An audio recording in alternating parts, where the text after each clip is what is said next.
Good afternoon, everyone. Welcome to Peace Memorial and to our concert series. This is the final one of our regular series. This will be the last one of 7 that we've done starting in October this year. So I'm happy you're here. I'm happy the sun is back out. It was a little bit wild yesterday. I was in a golf tournament. It was a little punishing to be outside. Anyway, welcome to Peace Memorial. We're happy to have you here. And briefly, we have a special guest today. Many of you are aware that we have a brand new city manager in the city of Clearwater, and Mr. John Jennings is joining us here today, and he's going to give a brief update about what's happening in downtown and with the wonderful Imagine Clearwater project. So right now, we'll say hello to Mr. John Jennings, city manager, City of Clearwater.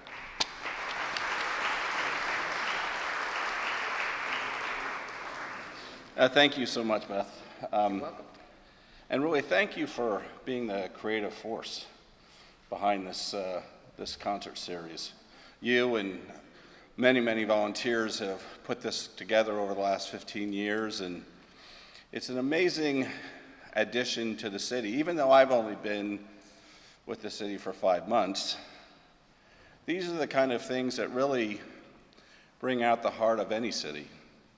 It's not the buildings, it's really the cultural aspects of what we're going to enjoy today. Bach on the organ. And so for me, being the city manager of what I think is a fantastic city, you know, a lot of people ask me, because I most recently lived in Portland, Maine, where I think it's 4 degrees today. They asked me if I moved here because of the weather. And honestly, I did not move here because of the weather. I moved here because of the great opportunity here in Clearwater. This is a spectacular place. And we can be even better than what we have been. And that's really the focus that we have with the city. Next June, late June, Imagine Clearwater will open to the public. We'll have, of course, the concert venue, but the vast majority of the park will be open to the public. City staff, working with the community, will be able to program that for concerts, for Shakespeare in the Park, for instance, which is something that I'm familiar with, having lived most of my adult life in Boston. And so I'm really thrilled, actually beyond thrilled, to be here in Clearwater, and I look forward to working with all of you. And I also just want to thank Beth again for this invitation to be able to stand in this incredible building, looking at the stained glass windows. It just really brings, for me, a sense of home. And so thank you so much. My email is, if any of you are interested in either complaining, or hopefully there's something positive, please get in touch with me. But thank you so much for the opportunity to stand before you, and I am so looking forward to the concert. Good. Thank you.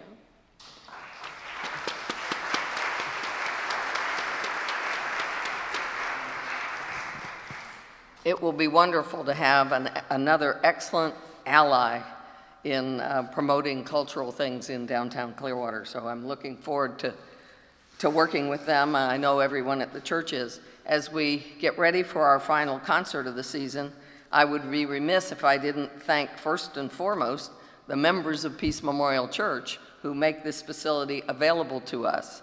Of course, everyone is welcome to join us on a Sunday morning for worship at 10:30. Any time of the year, we're always here, and there's always music in the air. But it takes a lot of volunteers and it takes a lot of people to put on the concert series. And thank you to the ushers and to Timothy, our music director, who does our beautiful programs, all those kinds of things, because it couldn't be done without them, and the congregation supporting it so that the instruments stay in tune and get fixed up when they need it and things like that. So that's wonderful. And recall that some of you may be new to us today.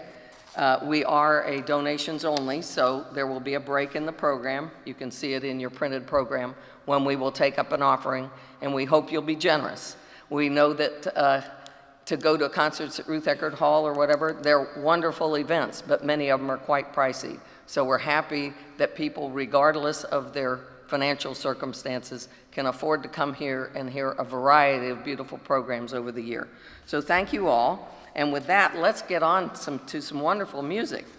We're very excited to have Erik Wm. Suter as our guest artist today. He's a graduate both of the Oberlin Conservatory and also Yale University. And you're going to hear just spectacular playing of the pipe organ. Dedicated, in the program is Johann Sebastian Bach, whose birthday is March the 21st. So we're going to celebrate Bach, and we're going to give I hope, a very warm Peace Memorial welcome to Erik Wm. Suter and Timothy Belk, who will be turning his pages. That's a terrible, hard job. Anyway, welcome to Wm. Suter.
As you look at the prospect of an hour's worth of Bach's organ music, to me it has to contain a few essential items. Certainly a prelude and fugue, a trio sonata, and chorales from the grade 18 Leipzig chorales, and from the Klavierübung Part 3. And you're going to hear all of that in this program, and I've managed to fit in a concerto for you as well. I wanted to say a few things about today's music in addition to what you have in your programs already, but just starting with the piece you just heard, that wonderful prelude, which has such an anticipatory feeling to it, and of course that's what a prelude ought to be, but this particular prelude has a little more than many of the other preludes and fugues, in that it comes from it is the first selection in the Klavierübung Part 3, Klavierübung, or the keyboard book. And even if you haven't heard that term before or know of it in Bach's music, you've probably heard of some of the other sections of the Klavierübung, the Goldberg variations, the French suites. Those all comprise the 4 books of the Klavierübung. The third is reserved for Bach's cycle of catechism hymns as well as the organ mass. And any good mass, of course, has a prelude and a postlude, and you'll hear the postlude at the very end of the program, the fugue in 5 parts, which is often played right after the prelude. But there are these other pieces in between. So the third part of the Klavierübung is dedicated to the Trinity. Of course, it's the third part, but there are 27 movements total, 3 times 3 times 3 to get 27. And you'll be hearing a couple of the chorales later in the program. Next up, though, are 3 pieces from the great Leipzig chorales, pieces written based on hymn tunes during Bach's time as the cantor of the Thomaskirche in Leipzig. And you'll be hearing 3 settings of Nun komm der Heidenheiland, which is loosely translated as Savior of the Nations, Come. It's a Advent hymn and also has an anticipatory feel to it, but very different from what you just heard. I'll play the tune just before the first chorale setting, and there are 4 phrases total. The first and the last are the same. So if you're not familiar with the tune, you will be in just a moment, and certainly by the end of the third prelude.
Just like to say a few words about the next two little chorale setting. I shouldn't say little, the first one's pretty massive. In fact, if I had to pick one single movement to take with me to a desert island of Bach, it would probably be this first iteration of Vater unser im Himmelreich. That is, Our Father who art in heaven, the Lord's Prayer. It comes really at the pinnacle of the third part of the Klavierübung, and Bach's extraordinary skills as a composer are all on display in this piece. There are elements of canon, elements of course, the highest form of counterpoint you can imagine, harmony, and included in that harmony is quite a bit of dissonance as well as chromatic movement. And rhythm, interesting little Lombard rhythms, short, long rhythms that accentuate various parts of the counterpoint. Really, all you need to know is that it's a beautiful piece of music at the end. As with most beautiful things, the whole is greater than the sum of the individual parts. But there are so many interesting individual parts in this piece. There are 6 phrases to the tune, and once again, I'll play the chorale setting just before I start. And it's a canon at the octave. Just if you're not sure what a canon is, it's the same tune being played sort of in succession. Imagine row, row, row your boat, that kind of thing. And it starts with the melody, the first phrase, in the alto or the right hand, followed a measure later in the tenor, in the left hand. When the second phrase comes in, the tenor leads, and then the alto follows. And this relationship continues throughout all 6 phrases. I think you'll agree that it's just a stunning and an intricate piece of music and requires a lot of effort on you, on the part of the listener, you all. That is followed by a shorter, much simpler iteration for just the manuals of the tune, and you'll hear the tune very clearly in the upper or the soprano part of the 4-part texture. And this happens quite frequently, in fact 6 times in the Klavierübung, where a major chorale is followed by a smaller, what we call Manualiter, or just for the manuals. Sort of a foil or a commentary on the piece that has just preceded it. So I hope you enjoy these 2 settings of Our Father who art in heaven.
If you didn't read this in your program, Mr. Suter is also a commercial airline pilot.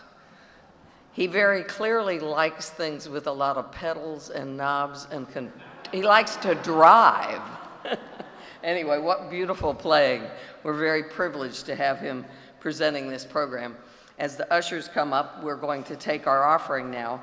I did want to say that if people are new to us and are not on either our mail or email list, there's lots of these little cards of different colors about in the pews. Please fill one out and give one to an usher or to me after. That allows us to send you an email or a reminder and to send you a brochure when we get started next season. Programs. This is our final concert. Go ahead and ushers, if you will. Our final concert of our regular season. But I also wanted to say thank you, especially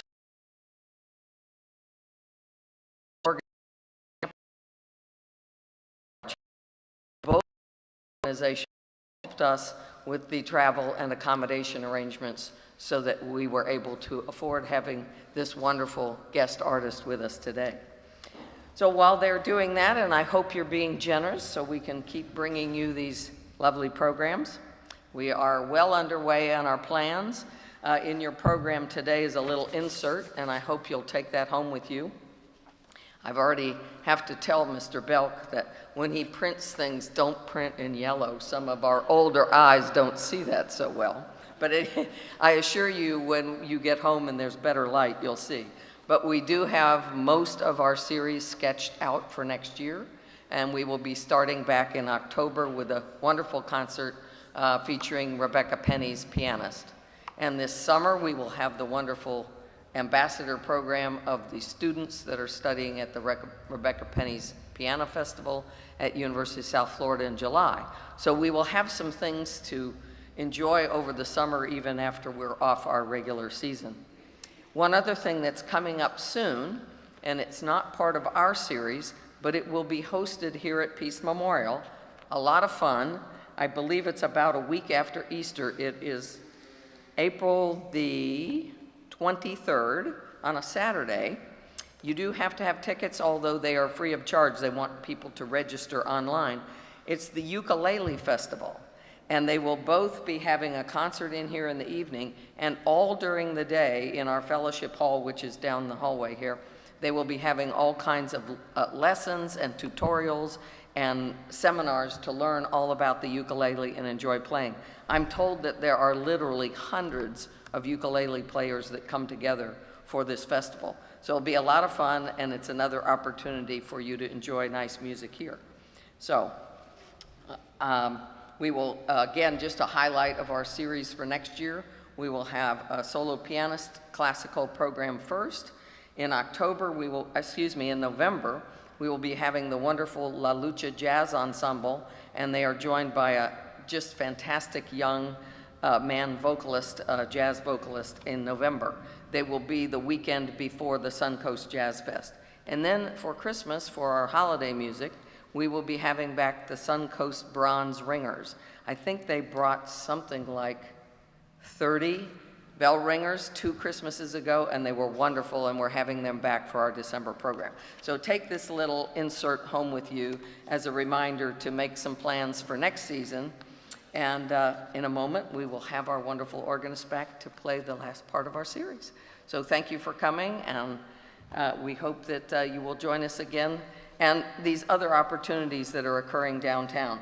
This is the Ukulele Festival is actually sponsored by the Downtown Clearwater Development Board. So it's going to be a wonderful happening thing. So I believe that one of their representatives is going to be here today, but we have more of these brochures about them if you want to see me about that afterwards too. So I will see if our organist is ready to go with the last part of our program.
for coming, and I know if you go out that way, that Rob Wild, that has materials about the Ukulele Fest, is there. Pick up one of his brochures, and also see, if you have any other questions or anything, see me, but we'd love to see you at that. In April, we'd love to see you back this summer, and be on our list so we can tell you about next season. Thank you so much for coming. Bye-bye.